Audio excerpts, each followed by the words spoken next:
helping out with this. I'm helping out with this youth camp, like summer thing, like a 3-day thing. I'm just one of the group leaders.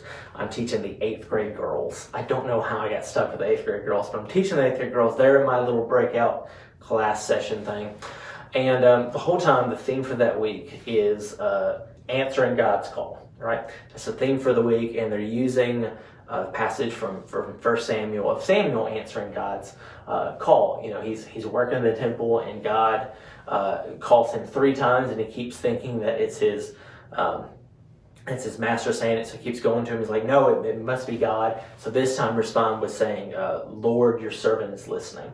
And he does, and he realizes that it's God's voice, that God has a call in his life.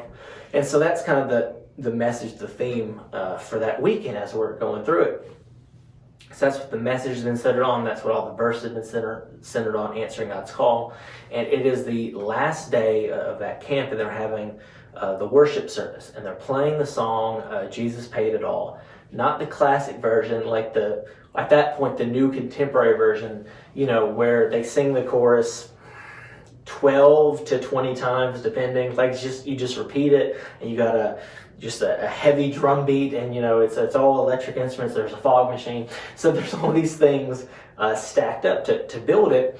And I just had this tug in my heart over and over and over, and I finally decide, you know, I'm gonna just say, like in the middle of this song, I even said it out loud, like, Lord, your servant is listening. What do you want me to do? And God very clearly called me to the ministry. He said, this is what I want you to spend the rest of your life doing, a full-time ministry. And as a confirmation to that, I'm walking up to the front to say, like, hey, I just served my life to the ministry, because they're asking for responses.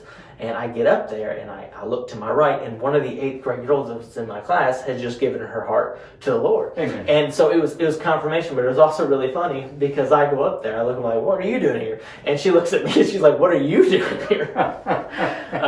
But it was such an amazing moment. So at that point, I knew that God had called me to full-time ministry. I switched my major and changed classes, went to Blue Mountain College, then on to seminary, and, you know, have been doing the church work ministry ever since. And, you know, it's funny, because up until that point, my close group of friends had all started working in the ministry at some level up until then, but it was all like volunteer or part-time, like help out the church. But a lot of them believed like they were called like to the ministry. And I consistently said up until that point, I have not received a call. I'm gonna take whatever job I can make the most money with. Like that was my 19-year-old response.